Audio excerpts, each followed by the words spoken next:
morning, or good evening to wherever this finds you. Welcome to the Fun Hog Pod with your hosts, Matt Cook and Butch Mayhew. Let's let that fun ensue.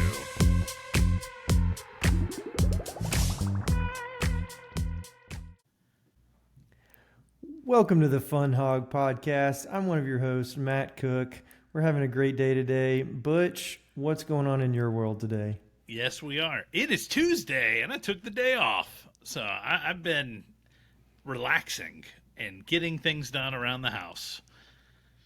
Awesome. Maybe not as much fun hoggy, but it's been very relaxing and restful for dad and husband and son, all those things. So Kind of check off some of those roles that don't get as much attention sometimes. I love that. Sometimes it's you take time off for vacation and, you go somewhere, but vacations can be pretty taxing. So just a day off in the middle of the week where you're able to get things done, especially right after Memorial Day, so this is our rest day from traveling. Okay. Now where were you? We haven't talked about that. Okay. Where were you? So this goes into my fun hog moment. Take it away. This past week or weekend, we traveled to the Gulf Shores. So went down to the Gulf.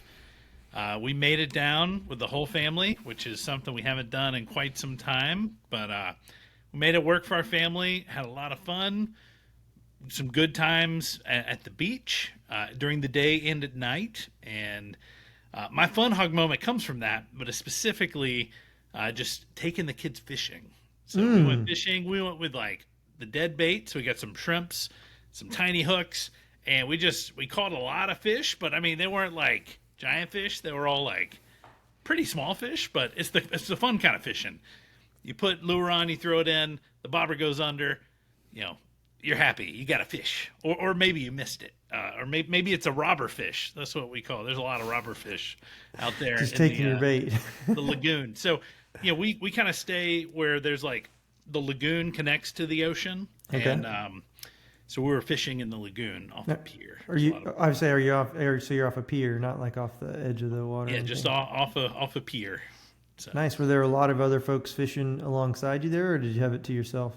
It was pretty much to ourselves. There was another group that came on one of the days, but, there were some people that, were crabbing. They had the crab traps in the ground. So we actually donated a fish or two to the crab trappers. So, That's they fun. could try to get some more crabs. So, but it wasn't crowded or anything like that. There was no fear of our kids hooking someone else. That's the big fear when you're fishing as an adult.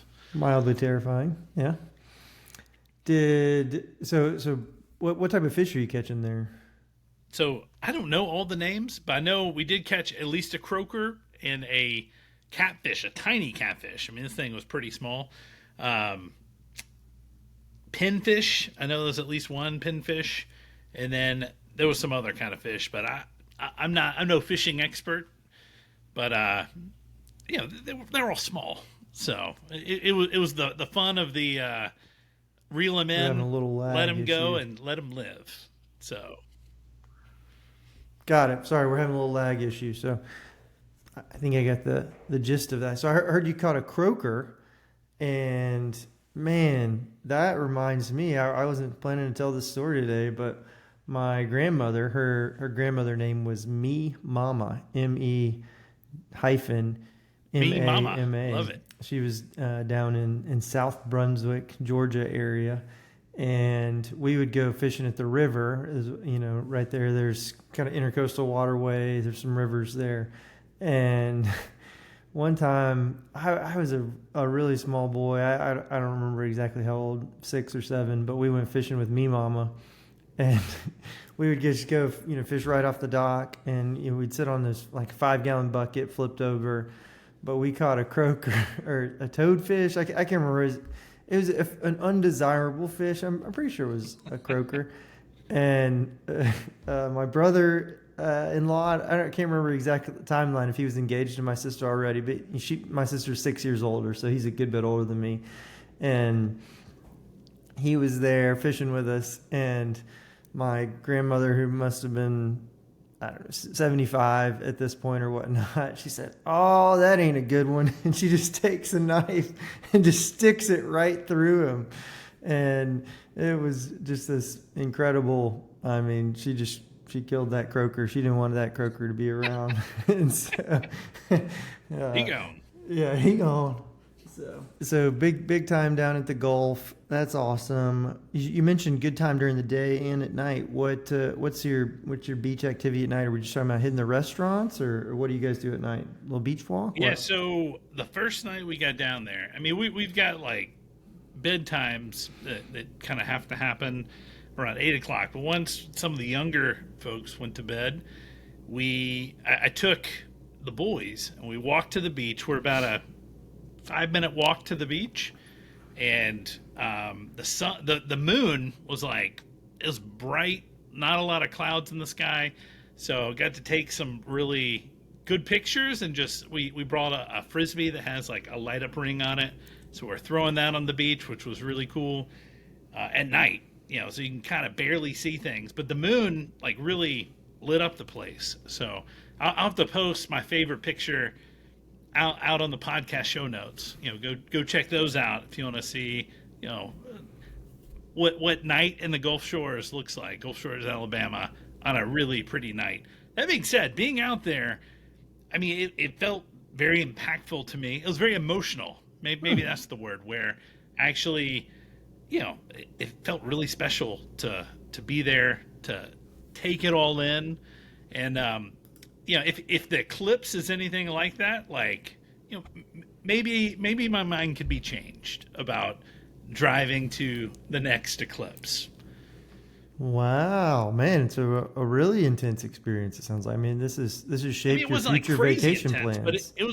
it was intense enough to like want to do it again, if that makes sense. So, Yeah, now but it set was a the good time. stage for us. Did it have anything to do with just, the ages of your kids and just, kind of the ability to get away from the hustle and bustle of life? Or was it purely just the natural scene that was the driving force?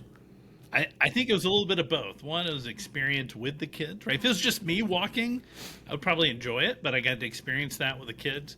It was our first night there, so this is 3 hours post landing at the hotel or the condo we were staying at, right? So, there's a lot of anticipation, and it was a bit spontaneous. It wasn't like, let's go walk on the beach. It was one of those last minute, hey, go put on your flip flops and let's go. And it was a lot of fun. So, Outstanding. Well, now, Butch, not only did you have what sounds like an incredible beach getaway vacation, but you've also been hard at work. I know you sent me a link. I'm super excited. The official launch of funhawg.com is out there. FUNHAWG, funhawg.com. Butch, tell us how you did it. I'm a tech nerd. Why don't you tech nerd with me for a second? What's the tech there is stack not that you much to use? say. Let's just say, yeah, not much to say. I found one of those link tree builders. You go to the Instagram, you click on the link tree, and you get all the different links. I found an open source version of those called Jake. Not sure why it's called Jake, but it's got some Python magic that basically automatically generates an HTML with different links, and there's a ways to tweak the styling. So I did that a little bit. I kind of cleaned it up to make it look the way I wanted it, and published it out there via GitHub Pages, so I'm not paying for any hosting, and just rerouted the good old DNS records to point to that. So funhog.com is a very simple HTML static site that exists. Man, well, Jake, if you're listening, I really appreciate you for putting that together. And I think the guy man, that created it, I can't pronounce his name, but the tool he called is called Jake. So I did leave that at the bottom. So if you scroll down, you can see it's like built by Jake or powered by Jake or something. So if you want to make your own, go check that out. would you be up for maybe making a tutorial? We've had some game tutorials. We haven't had a how to build a sweet website tutorial. I'll build a tutorial. If you want a tutorial, if the people want a tutorial, I build a tutorial. I You think got Jake it, would dude. appreciate it. I mean, he did the hard work. You did So the heavy lifting. yeah, super cool. Yeah, we've got all kind of stuff. We got Instagram, YouTube.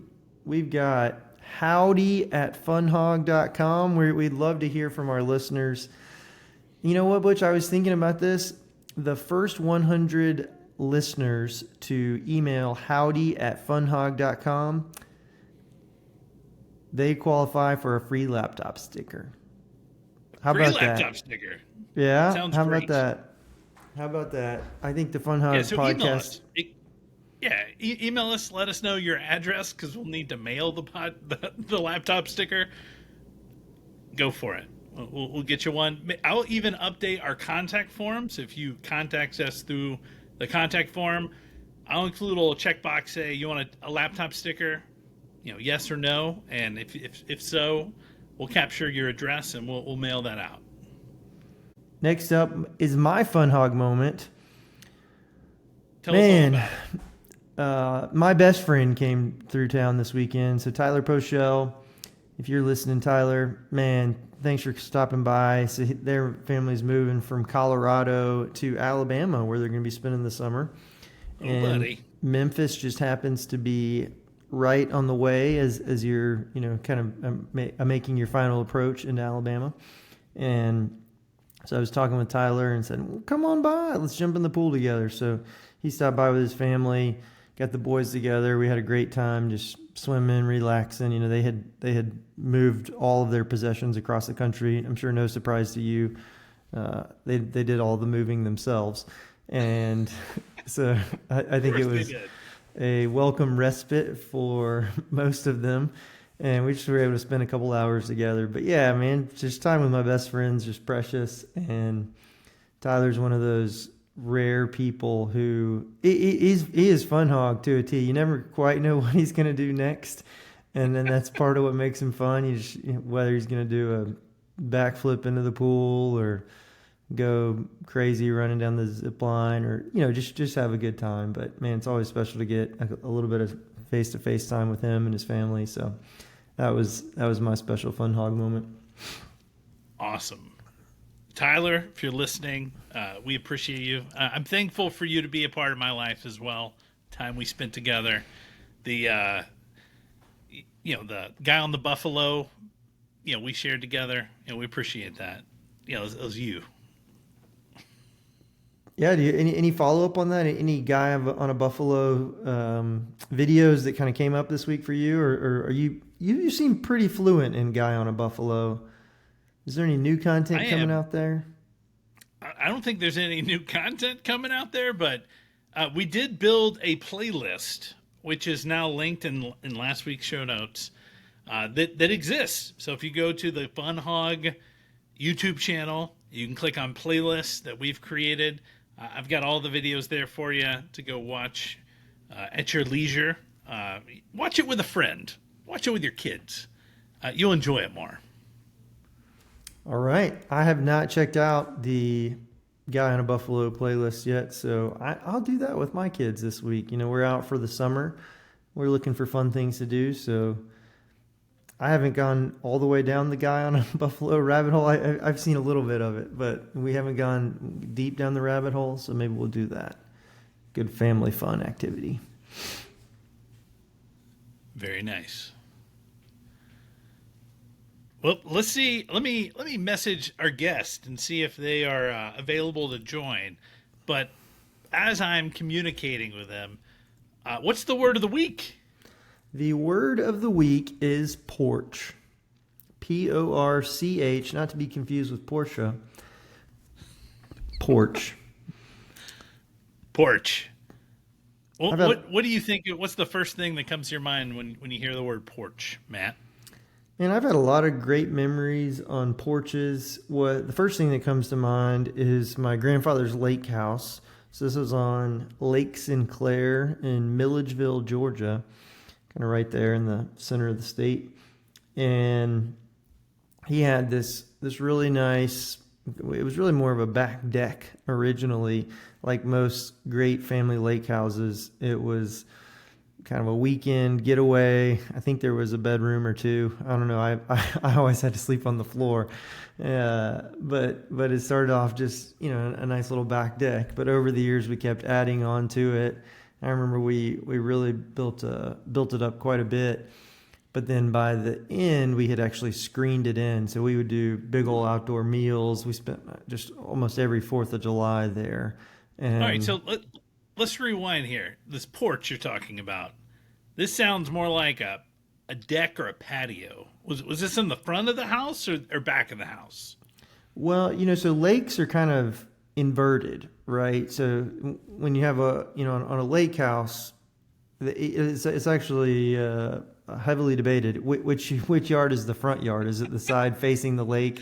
But I would say most lake people would say the front yard is the side that faces the lake. So you kind of build your house a little bit backwards, where you had, and that's how most people did it, where there was a long skinny driveway and not much of an entrance on the backside, because your house opened up and was exposed more on the on the lake side Right, of the house. your visitors are coming, via water. And they're going to come visit you via the dock versus a driveway.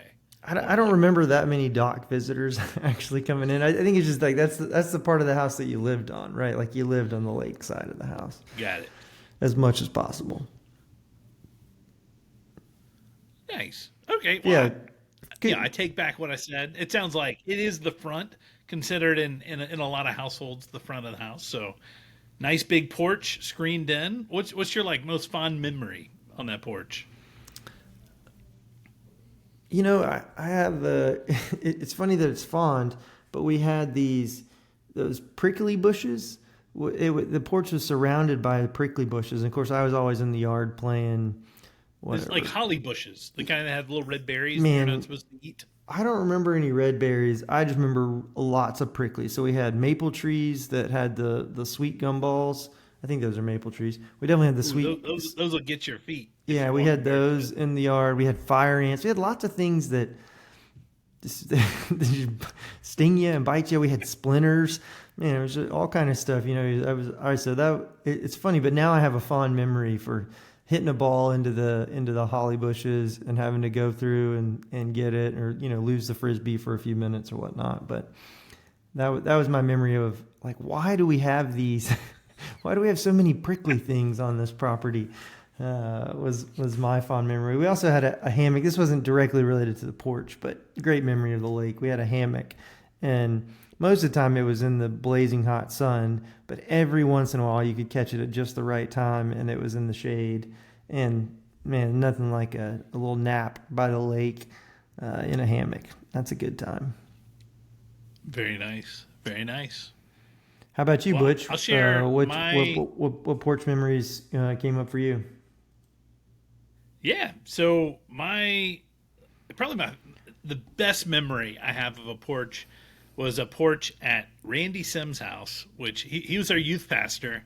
He lived across the street from the church that we went to. And in high school, you're 16, 17. You can either go out somewhere and like spend money, like go watch a movie somewhere, spend a bunch of money, or go out to eat somewhere, spend money, or you can go like hang out in parking lots or other places. And Randy Sims opened up his porch for us to come hang out on. So there was a lot of nights where he wasn't even home, where we went and just hung out on his porch. He had a nice, I guess it was a two, sometimes three-seater, like porch swing. But it wasn't like a porch swing that just kind of went back and forth. It kind of had some springs on it, so it had a little bit of bounce to it. So a lot of fun swinging on the porch swing, hanging out, sitting around talking, getting to know people. And when he was home, he'd leave his door open a lot of times, and people would be out on the porch and people would be inside. And it was just, a lot of memories, a lot of friendships made, and fun had hanging out on that porch across the street from the church. It's good Love that. times. Yeah, it's awesome that you had access to the space. Even when he wasn't present. That's a lot of It was trust very kind. for the youth group to let them on your porch when you're not around. That's awesome. That's right. And we've got, if our special guest does arrive, we'll see.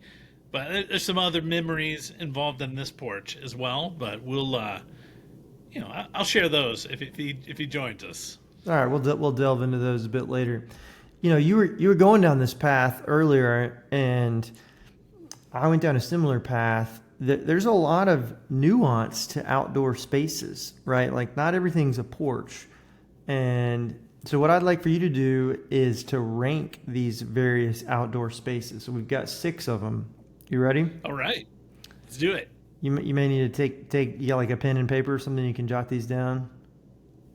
I've got it. I'll figure it out. I got it. Great. All right, so we've got a veranda, which is a roofed open air gallery or porch, often partly enclosed by a railing, typically extending across the front and sides of a house.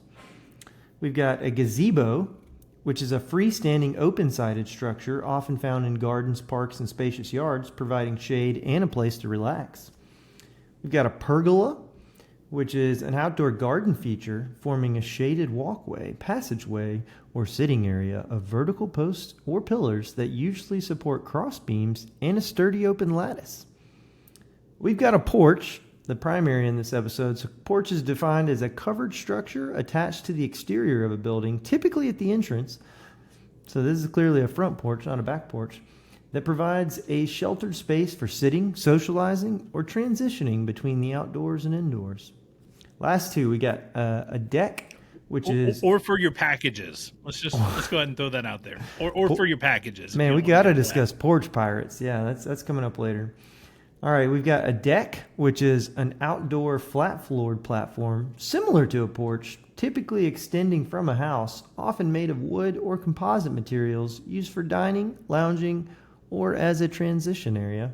And last but not least, or maybe least, we'll find out based on the rankings here, we got a patio, which is a paved outdoor area adjoining a house, typically used for dining or recreation, often designed to be more integrated with the landscape than a porch. All right, Butch, it's up to you. How would you rank these?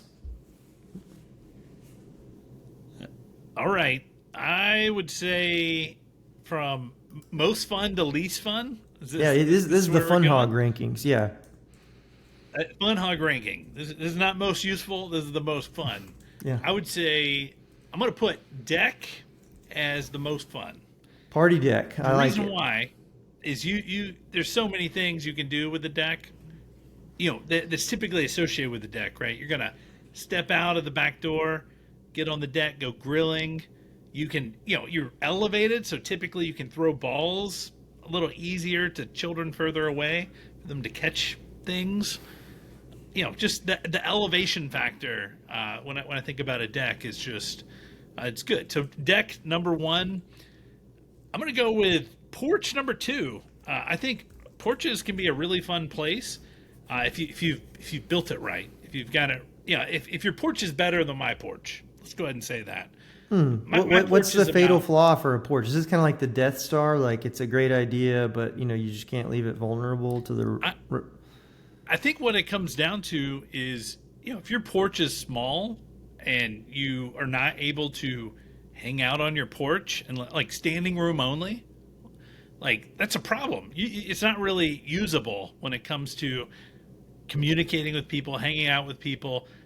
Typically somebody comes up to your porch, they ring your doorbell. If you've got a small area, it's like, it's one. You're either having to invite them in or you're going to have to go outside and, either stand on the porch or kind of stand down in the grass area, depending on how big of an area you have. My porch is, I'm going to guess about 8 foot by 8 foot. It's pretty small. It's good for, keeping the packages away from the rain, unless they're sideways rain, but it's not great for hanging out on. Like I can't go put, a couple rockers out there and have a good time. We just have a couple, potted plants, to spruce it up, make it look nice. So it's more of not a decorative, very usable porch. more of a decorative porch than a social porch, if you will. That's right. Yeah. So I'm ranking porch as number 2. If you have a social porch, let's just leave it at that. Got it. Number Okay. three, I'm gonna say a gazebo. Like Ooh, I think surprise. the gazebo is fancy, but if it is in a workable spot, it's got some kind of chairs. I think it can be a wonderful place. If it has chairs and some kind of shade, I'll say that. If you're in Alabama, yeah, I got a gazebo. You got to have some kind of shade around it so you can actually like be out there in the middle of the day. Right, a Uh, standalone gazebo with no like trees or whatever, no vines growing on it. That's not enough shade. I wholeheartedly agree. it's no good. Yeah. So number four, I'm gonna go with patio. Patio can, a patio's a patio. Maybe you don't have a deck for your grill, but you got a patio for your grill, right? Um, so yeah, number four, patio. Number five, oh man, I'm gonna go with the veranda. Remind Veranda. me what the veranda is again. Yeah, it's a roofed open air gallery or porch, often partly enclosed by a railing, typically extending across the front and sides of a house. So this is gonna be like your a wraparound porch, I guess, would be a veranda, Yeah, I feel like maybe. if a veranda is an open air gallery or porch, it's just not really sure what it is. I mean, Yeah, I yeah, mean, if it is a porch in my mind covered the wraparound porches, agreed. a nice place to meet people, but veranda will just it's kind of off on its own, and the pergola, that's just kind of like it's a wannabe patio with a roof, right, or a deck with a roof. So that's going to be at the bottom of my list in Can my we mind. call Even though pergola? my Is neighbors it have a pergola thing on their deck, so it's kind of like they have a deck with a pergola Hmm. roof situation. So So they're kind of getting the best and I the mean, worst. They still, got deck all number the sun one, comes through. but I mean, it's just I don't think it works for me. It's at the bottom. pergola is our pretender on the first ever Fun Hog ranked list. I like it.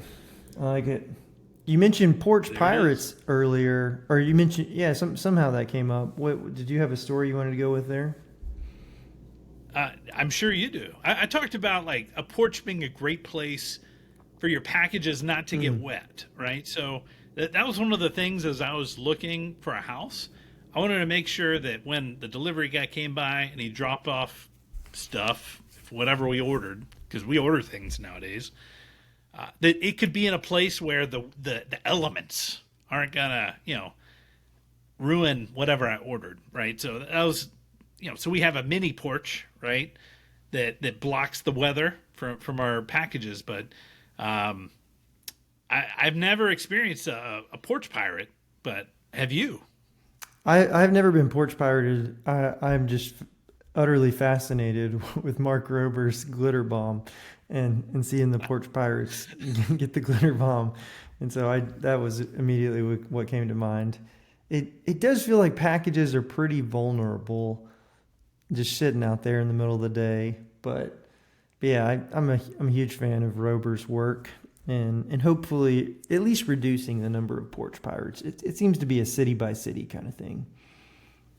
100%. I think in my neck of the woods, that hasn't really been too much of a concern. But I definitely, you're living downtown where there's a lot of foot traffic. You got your Lulu Man packages out in the front. It might get stolen. Um, Especially if it's nice brands and whatnot. But typically, like my Amazon packages, I've had them sit out a day or two, and they're still sitting there. So no fear in my neighborhood, at least right now. Maybe that changes. But the porch pirates can't got nothing on the Mayhew house. Yeah. All right. Here's a funny side story that kind of comes somewhat related to Amazon. So, Butch, we're in the tech space together, right? People are often asking, kind of, what do you do for a living, right? So, this was 6 years ago, so it was a while back. But I was working from home, and my next door neighbor was super nice lady. I don't know, maybe 60 years old or so, and she was very surprised to see me working from home all the time, and she said, "So what exactly is it that you do, Matt?" And at the time, I worked at Shipped, a phenomenal grocery delivery service, and I was trying to explain to her what Shipped was, right? And so I said, it's an app, and people will go to the grocery store and shop for you, and then you'll get your groceries delivered. And she truly had no clue what, like, it didn't make sense to her. It was clear based on her face that just didn't make sense. And so I was trying to, okay, what's another, so I said it's kind of like Uber, it's a marketplace kind of concept, and she didn't know what Uber was. And so I was like, okay, I was ready to be done with the conversation. I was like, well, it's, like Amazon, they deliver things right to your front porch. And she said she didn't know, like, what is Amazon? And I was like, I don't know how to help you here. And it blew my mind. This was in it must have been 2020, I don't know, 2016, 2018, sometime around there. But just to think that I was like, wow, you're going to be really excited one day when you find out that you can get truly everything delivered to your front door. But I guess that's it. You don't feel like you're on the cutting edge of tech in 2016 when you're talking about Amazon. But at that point, yeah, there was still at least one person in Germantown, Tennessee, who didn't know exactly what Amazon was. So, maybe Amazon marketing folks, you got to keep getting the word out, because I'll have to follow back up and see if she's figured There's it out the now. unreached. Yeah, the unreached, The online unreached. shoppers. Yeah, Did this person, did they have a cell phone with buttons, or they did they have did. like a smartphone? They did. I mean, yeah, it was very surprising to me that they didn't know. They didn't seem like an out of touch person. They own a company. They left the house for work. It didn't seem like someone who would fit the bill of they just been locked in their hole, not knowing what's going on outside the world. But yeah, you got to suspect Oh man. most of whatever however many Americans there are now. What's like 340 million or something. Got to suspect most Americans could say, "Oh yeah, I know what Amazon is," right? You would think. I mean, at least like, your kids or your grandkids got to teach you about these things, right? So I do remember with my grandmother, she didn't do a lot of online shopping, but when there was like a need, she had a computer part, or like she wanted a new mouse or a new connector or something. Yeah, I would just go order it online and have it shipped to her address, and she'd tell me, "Hey, it's arrived," and yeah, I'd schedule a time to come get it installed for her. But that was the extent of her online shopping. I will say that. So she had a phone with buttons on it. Phone. That's kind of that's the key indicator. What is a non-buttoned phone? I'm trying to even picture that. iPhones. Any iPhone where you're Oh, interacting with a screen versus like I one see two what you're three saying. through 1 through 0. You know, So a button phone would be the older version. I get what you're saying now. yeah, you got a phone with buttons on it. You might not know about online shopping. Got it. Got it. Butch, it's always fun to read books on the porch. What book are you reading right now? So let's just like you know get the cat out of the bag. Are we talking about like reading with your eyeballs, or can I listen with my ears? Like, or do audiobooks count Oh, you're in in team this? audiobook. I don't do much audiobooks. I think it counts though. I don't see any reason why we would disqualify audiobooks, but that's not my jam. I've tried it a few times, but it just doesn't work for me. So yeah, I either think one. audiobooks for me are good for the overview, so I can like capture a lot of the data and information and concepts about the book and think about it as I'm reading.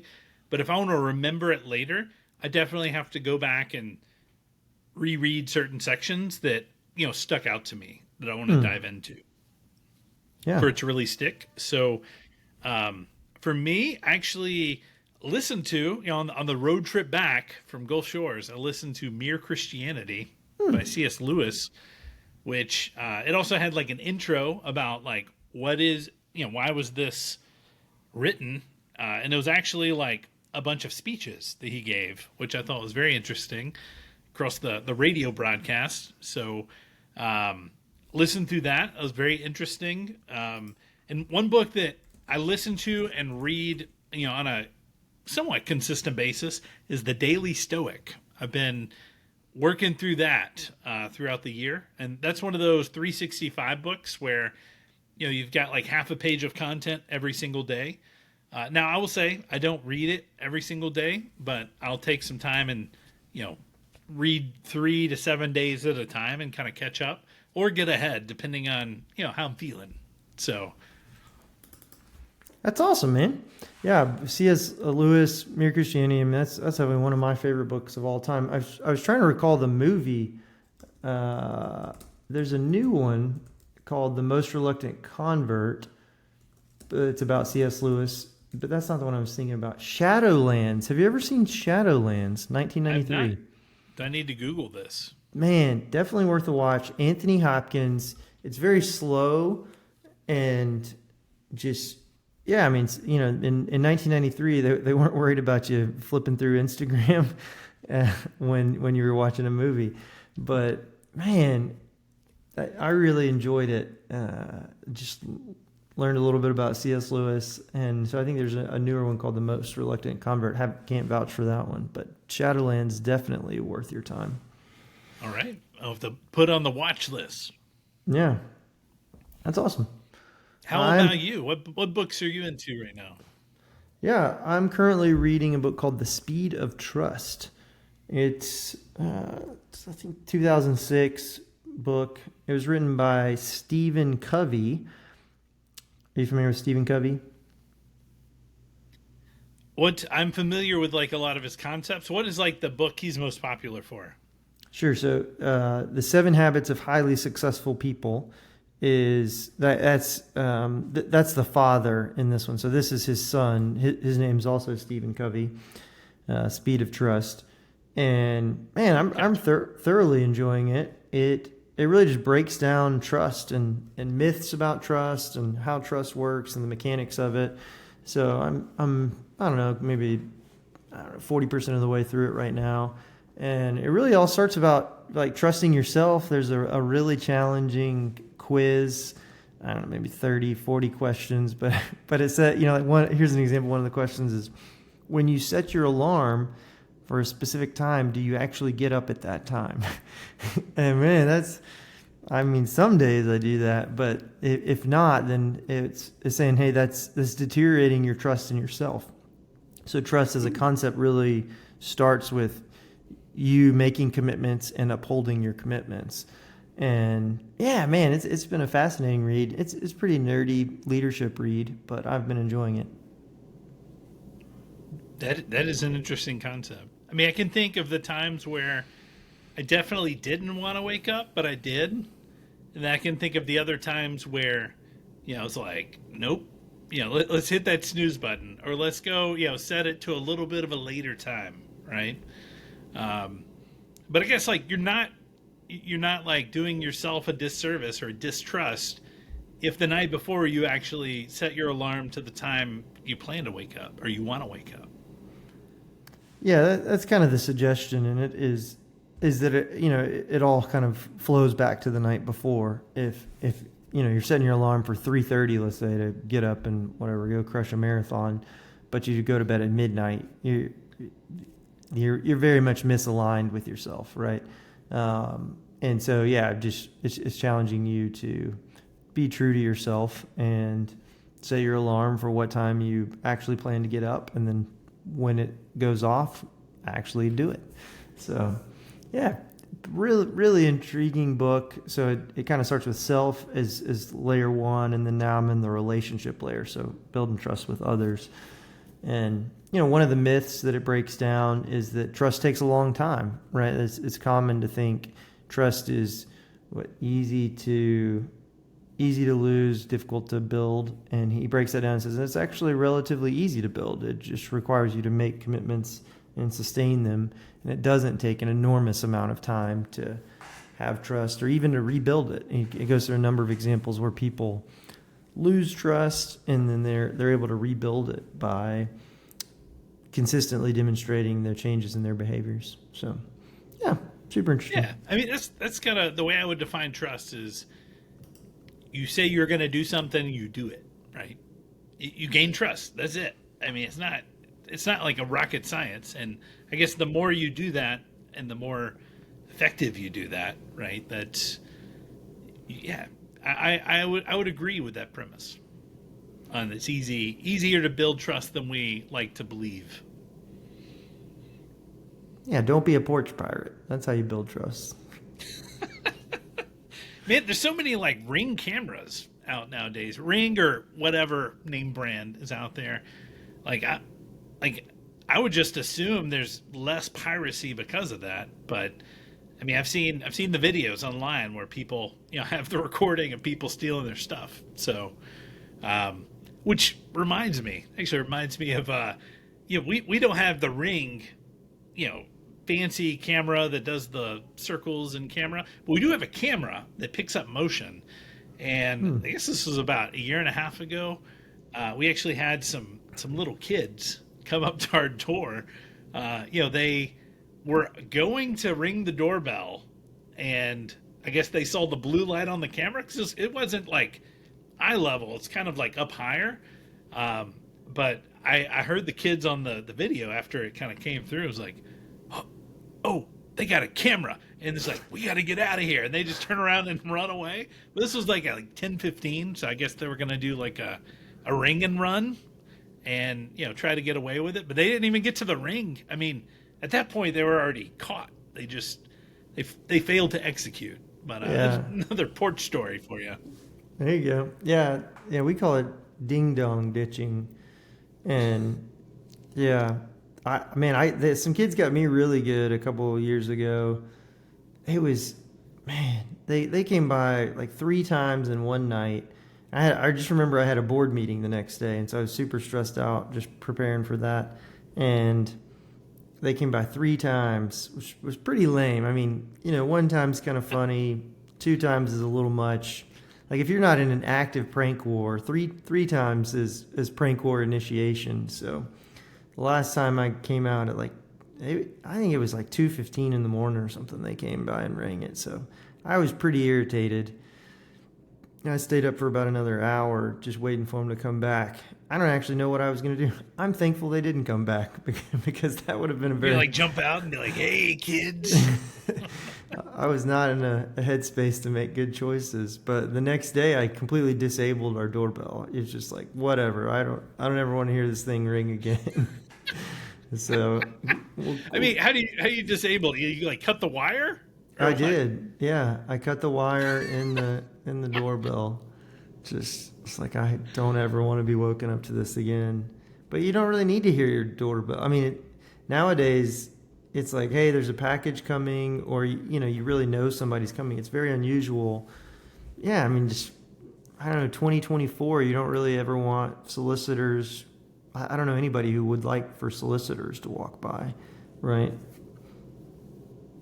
Do you have any? It depends, man. It depends. Are they kids trying to sell their services, or lawn people trying to sell your services because your lawn looks bad?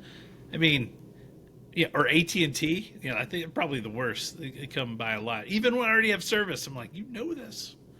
But yeah, I don't want any of them ringing my doorbell. So yeah, but all right, tell me where you stand. Right.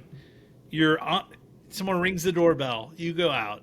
It's a high school student trying to fund his, sports club, right? Maybe it's the baseball team or the football team, selling coupon cards. $20. What do you tell them? Yeah. All right, I got to set the stage here because there's a why for why I'm this way. So when I was newly married, Abigail and I we lived in Charleston, South Carolina. We had just gotten our first house, and she was off working at the hospital one day, and so I was home by myself, and a guy came by the front door, and it was the frozen steaks guy. This wasn't like Omaha steaks. This is like, Bill's steaks or Omaha. whatever. Yeah. Yeah. But I thought it was a great deal. He was like, man, we just cut up this cow, or whatnot. And so I was mid process in buying some steaks from him. And then Abigail got home and was like, what are you doing? Like, don't ever buy steaks from some guy out of the back of his truck. And so I kind of had to walk back to the front door with my tail in between my legs. And he made some snarky comment like, I see she's the decision maker. He was like trying to appeal to my, like, yeah, he was really trying to get me in a trap there. But thankfully I eluded it and was like, have a nice day, sir. But ever since that experience, I don't think I've ever purchased anything from somebody door to door. I would probably consider it, I'm going to say middle school. Like if I think you're in 8th grade or under, that's probably your best bet for getting $20 out of me. I would definitely buy from somebody in elementary school. But like nowadays, their parents are probably walking the streets with them. They should be, I would think. Maybe not. Maybe high school. So probably not though. Yeah, I think in our situation, it's actually reversed. Like I'm the one who's always like shutting things down. Like, poor kid comes up with his like baseball cap, like, would you like to buy a coupon thing? And it's like, my easy answer is like, I'm sorry, son. Like, we're not going to buy anything. But I always like close the door, and the wife's always like, why didn't you help them? And I'm just like, well, I don't know. I do know, like, these are neighborhood kids, and maybe we should help them. I know we've helped them in the past, but typically those like coupon cards, we buy them thinking, hey, we're going to use these things, and it's like they just sit in the drawer. You probably have a drawer in your kitchen where you put like coupons and pins and sticky notes. It just sits in that drawer for 2 years, and then we find it. We're like, oh, this is old. Let's throw it away. Yeah. But my wife is definitely if anyone comes to the door and they need help with something, even whether there's benefit or no, she's the one to say yes. And it's not a bad thing. I think we're at a point now and in just financially where we can help people. And I'm typically the one to say no unless like my wife is there. It's like, well, maybe we should, and I'll come around. So. I'm a fan of durable goods, like wrapping paper. That's the ideal thing. Like we could always use more wrapping paper. I pay for wrapping paper. Yeah, it's like it never goes out of date or anything. Like sure, I'll buy some wrapping paper from you. That feels like the. So what about Girl Scout cookies? You got Girl Scout cookie people that come around? We do. We're typically we'll go to the Kroger and they're parked out front. I mean I think that they've got a little bit better distribution. But yeah, we're It's like the porch of Kroger. That's where the Girl Scouts hang out. Yeah, they either come into your porch or you go to their porch. Yeah, we're $7 to $8 a year kind of family. Have their boxes gotten smaller though? I love the cookies; they're delicious, but there's not that many cookies in a Girl Scout cookie box. No, it is not a value box. You're doing it for the conversations you have after you eat the cookie or cookies, depending on how many kids you got in your family, and and to help the Girl Scouts, with their badges and their trips and whatnot. Various endeavors. Yeah. Real quick before we move on, this brought up a great Tyler Pochell story. So Tyler, we were talking about earlier in the episode, my best friend.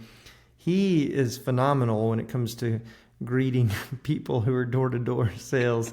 I mean, before they can get a word, and he'll be like, I'm going to stop you right there. I don't ever buy anything from any solicitors. I will not buy your product. You might as well just move on to the next home.